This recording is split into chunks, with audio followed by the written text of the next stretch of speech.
देखिए दोस्तों, झूठ बोलना हमारा स्वभाव नहीं है।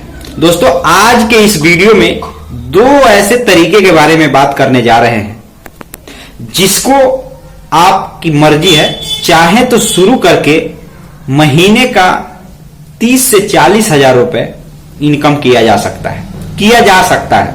ये भी मैं बता देता हूं, झूठ बोलना हमारा स्वभाव नहीं है।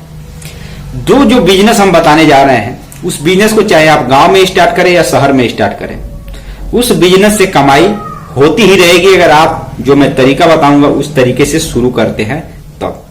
यह एक वीडियो जो है ना, ऐसा वीडियो है जो आप अगर सोच रहे हैं कि मैं गांव में रहता हूं या मैं शहर में रहता हूं तो कौन सा ऐसा बिजनेस करूं जो खूब चले, ध्यान दीजिएगा, खूब चले और उससे इनकम महीने का कम से कम 30-40 हजार रुपए, यानी कि प्रतिदिन उससे 1000 रुपए से ज्यादा ही कमाएं, कम ना कमाएं। अगर ऐसे बिजनेस की अगर आप तलाश कर रहे हैं तो आप बिल्कुल सही जगह पे आए हैं। आज मैं आपको जो जानकारी देने जा रहा हूं वह जानकारी आप जानने और समझने के बाद इस नतीजे पर आप पहुंच सकते हैं, अगर आप बिजनेस करना चाहते हैं तो, कि क्या ये बिजनेस करें या ना करें, ये आपकी मर्जी है। लेकिन जो मैं आपको जानकारी देने वाला हूं पूरी 100% सत्यता के साथ, आपको पारदर्शिता के साथ जानकारी मैं आपको देने जा रहा हूं। अगर आप इस जानकारी से अगर संतुष्ट हो जाते हैं, आपको जानकारी अच्छी लगती है, तो वीडियो को लाइक कर जरूर कर दीजिएगा और चैनल पे अगर आप पहली बार आए चैनल को सब्सक्राइब कर दीजिएगा। तो चलिए, देर नहीं करना है, आपको बहुत कुछ बताना है, इसलिए वीडियो को शुरू करते हैं। नमस्कार दोस्तों, आप देख रहे हैं एल बिजनेस 2.0। दोस्तों, इस चैनल पे आपका स्वागत है। दोस्तों, इस चैनल का एक सबसे बड़ा खासियत यह है कि ये नया चैनल है, लेकिन दोस्तों ऐसा नहीं है, मैं एक और चैनल चला रहा हूं, उससे मेरी अर्निंग हो रही है। तो दोस्तों, ये जो मैं आपको टॉपिक में आपको ये जो मैं वीडियो बना रहा हूं, दोस्तों मैं मोटिवेट होकर बना रहा हूं कि दोस्तों आप लोगों को जो जरूरत है, जो आपको जानकारी चाहिए, वो मैं इस वीडियो के, इस चैनल के भी माध्यम से और ज्यादा विस्तार और ज्यादा जानकारी लेकर के हाजिर हो जाता हूं। तो दोस्तों, इसीलिए मैं आपसे रिक्वेस्ट करूंगा कि चैनल पहली बार है, चैनल को सब्सक्राइब, वीडियो को लाइक कर दीजिएगा। अगर आपको जानकारी से भी थोड़ा सा भी नॉलेज मिलता है ना, तो मैं आपसे रिक्वेस्ट करता हूं कि आप इस वीडियो को शेयर भी कर सकते हैं। किसी की मदद हो सकती है, किसी भाई या बहन, जो भी लोग इस वीडियो को देख रहे हैं, उनको हेल्प भी मिल सकती है अपने बिजनेस में दोस्तों। और वो दो बिजनेस जो मैं आपको बताऊंगा, उसकी मतलब एक तरीके से अगर आपको मैं बताऊं तो खासियत, मतलब फायदा और नुकसान, दोनों चीजों के बारे में बताऊंगा। नुकसान क्यों होता है, क्या आपको नहीं करना चाहिए, यह भी मैं आपको बताऊंगा। तो दोस्तों चलिए वीडियो शुरू करते हैं। दोस्तों, जो सबसे पहला तरीका मैं आपको बताने जा रहा हूं, जो आपका बिजनेस खूब चलेगा, उसमें पहला मैं बिजनेस, वैसे अनेकों बिजनेस होंगे, अनेकों लोगों ने अनेकों प्रकार के ऐसे तरीके आपको बताए होंगे। मैं जो तरीका बता रहा हूं, एक तरीके से जेन्युइन तरीका बता रहा हूं, जो आप समझ करके चाहे तो उस व्यापार को कर सकते हैं। दोस्तों, जो सबसे पहला तरीका है उसको ध्यान से समझिए। खूब अगर पैसे कमाने हैं, ज्यादा पूंजी नहीं है, बहुत लंबा चौड़ा व्यापार नहीं शुरू करना है, पैसे अगर आपको कमाने हैं, तो दोस्तों आप बहुत आसानी से, या आसानी भी मत समझिए, क्योंकि दोस्तों कहने इतना आसान तो हर एक चीज होता नहीं है, बहुत आसानी से नहीं, फिर भी मतलब उतना कठिन भी नहीं है। आप अपने गांव में, अपने एरिया में, और ये भी बात मैं आपको बता देता हूं कि ऐसे जगह पे आपको बिजनेस शुरू कर सकते हैं जहां पे मैं आपको बताऊंगा उस लोकेशन के हिसाब से, क्योंकि बहुत से ऐसे बिजनेस हैं जिसका लोकेशन अलग अलग होता है।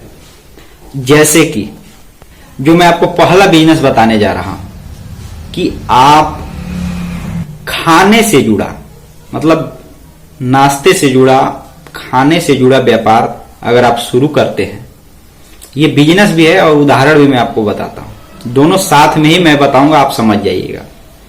जैसे कि आप खाने से जुड़ा व्यापार करना चाहते हैं, खाना खाने से जुड़ा, जैसे कि नाश्ता, उसमें समोसे, पकौड़े, चाय, ब्रेड, अनेकों प्रकार की चीजें। तो इस प्रकार का जो बिजनेस है वह कहां चलेगा, इसका सही लोकेशन क्या होना चाहिए?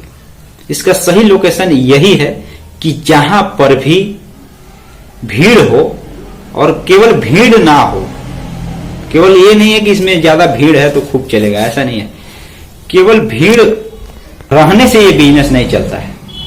वहां पे डिमांड भी हो, वहां पे एक तरीके से आपके जो आप मटेरियल बेच रहे हैं, जो सामान आप बेच रहे हैं, उसका डिमांड हो, उसके खरीदार भी हो। ये नहीं है कि बहुत भीड़ है, बहुत भारी लोग हैं तो वहां ये बिजनेस चलेगा, इसका कोई गारंटी नहीं है। ठीक उसी तरीके से इसका दूसरा बिजनेस है, जो मैं आपको दूसरा तरीका बताने जा रहा हूं। दोस्तों, ये बिजनेस खूब चलता है, लेकिन लोकेशन सही हो, सही जगह पर अगर आप किसी भी व्यापार को करते हैं, उस व्यापार के हिसाब से जो लोकेशन है वहां तो वो चलेगा ही चलेगा।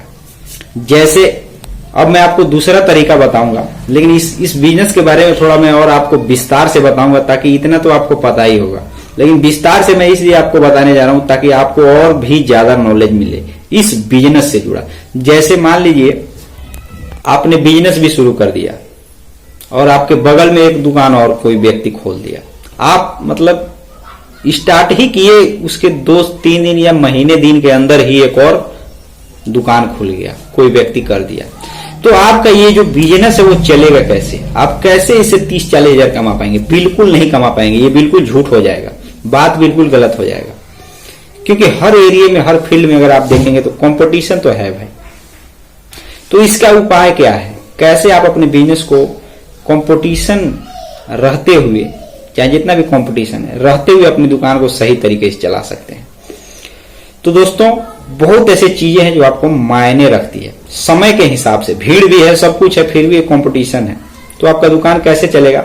तो समय के अनुसार आपको क्या क्या टिप्स आजमाने चाहिए अपने बिजनेस को ग्रो करने के लिए। यानी कि अगर चाय पकौड़े का आप व्यापार किए हैं तो किन किन चीजों को समझकर आपको व्यापार करना चाहिए, अन्यथा आपका नुकसान भी हो सकता है। आपने शुरू किया और 1 महीने के बाद एक और शुरू कर दिया, तो दोनों में क्या हुआ? ग्राहक बट गया।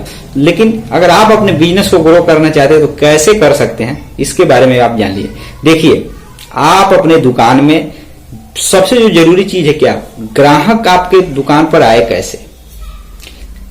ग्राहक आपके दुकान पर कैसे आए? 2 दुकान है, मैं ही हूं, एक ग्राहक हूं। अगर 2 दुकान है, दोनों पे पकौड़ा है, तो मैं किस दुकान पे जाऊंगा, मेरे अंदर क्या पहले किस चीज का मतलब आकर्षण मुझे खींच करके ले जाएगा, ये आपको समझना चाहिए। मैं ग्राहक हूं, तो ये इसका उत्तर यह है कि सबसे जरूरी चीज है कि एक तरीके से दुकान की जो बाहरी जो इंफ्रास्ट्रक्चर है ना, उसको आप थोड़ा उसमें पैसे लगाइए, उसको बनाने में थोड़ा कुछ अजीब बनाइए ताकि आंख उस तरफ जाए। उसके बाद जो इंफ्रास्ट्रक्चर होता है, जो कोई व्यक्ति कोई दुकान पर आ जाइए तो बाहरी जो ढांचा होता है दुकान का, वही चीज आप पहले दिखता है, उसके बाद उसमें मटेरियल दिखता है, और मटेरियल के बाद वहां अगर मान लीजिए नाश्ता है, खाने पीने का सामान आप बेच रहे हैं, तो वहां साफ सफाई की जो चीजें हैं वह भी बहुत मायने रखती है।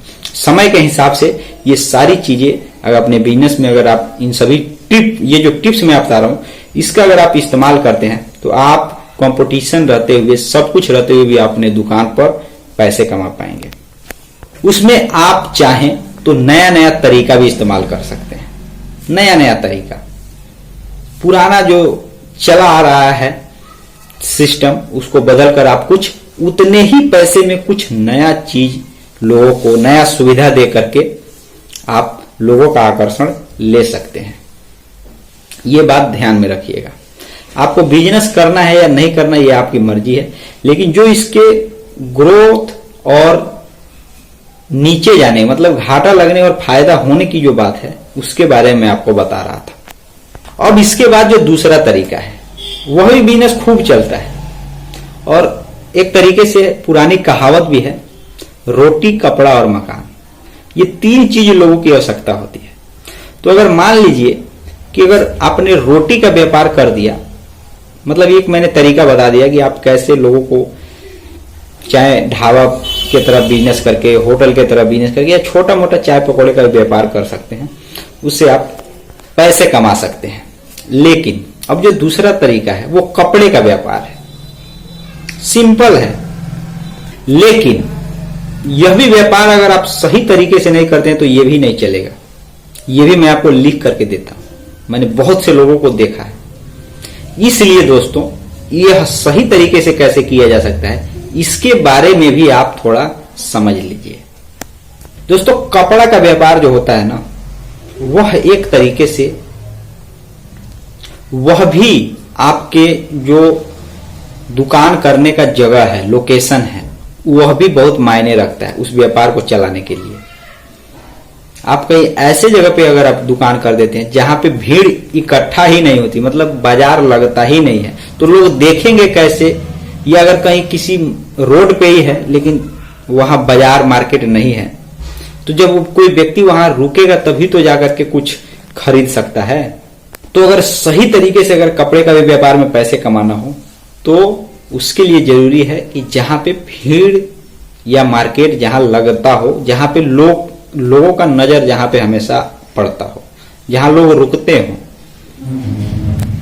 जैसे आसपास में आपके किराना स्टोर भी हो, बगल में चाय पकौड़े का भी दुकान हो, या मोबाइल रिपेयरिंग का भी दुकान हो, मतलब आसपास दुकान हो जहां पे लोगों का नजर जाए, लोग दूसरे दुकान पर भी आए तो आपके दुकान पर नजर जाए। ये तो पहला कंडीशन। लेकिन केवल इतना करने से व्यापार में ग्रो नहीं होगा, आप इससे पैसे उतना नहीं कमा पाएंगे। केवल इतना मात्र करने से नहीं, आपको उस व्यापार को अगर सही तरीके से चलाना है, कपड़े का व्यापार, कोई भी कपड़ा का व्यापार कीजिए, तो मार्केट का डिमांड देखिए कि है क्या, मार्केट में किन कपड़ों की मांग ज्यादा आ रही है, उसी प्रकार के कपड़े आप बेचिए। अब आप सोच रहे होंगे कि यार ये पता कैसे लगेगा कि ग्राहक क्या पसंद कर रहे हैं?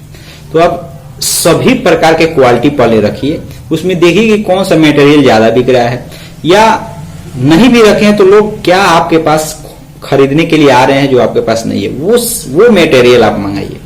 उसमें थोड़ा आपको मार्जिन कम भी मिले, लेकिन उस व्यापार को करने के लिए, ग्रोथ करने के लिए मार्जिन के पीछे मत भागिए। कम ही मिले तो भी आप ग्राहक को एक तरीके से अपने दुकान पर हमेशा बनाए रखने के लिए थोड़ा कम ही मार्जिन में उस व्यापार को कीजिए। ये मैं बहुत सिंपल सी और बहुत स्लोली बात मैं आपको बता रहा हूं। हो सकता है कि आप नए हो, आपको जानकारी ना हो। जितना मैंने आपको बताया उससे ज्यादा आप ऑफलाइन रिसर्च कीजिएगा। मैं तो जो बात बताया वो बिल्कुल सही है, मैंने रिसर्च करके ही बताया, लेकिन इससे और ज्यादा भी आपको कुछ मिल सकता है, तो आप उसको और ज्यादा रिसर्च कीजिएगा और आप उस व्यापार को कीजिएगा। बाकी और कोई बाधा उत्पन्न नहीं होता है, बिजनेस चलता रहेगा। तो दोस्तों, आज के वीडियो में बस इतना ही। फिर मिलेंगे नए वीडियो के साथ, तब तक के लिए जय हिंद, जय भारत।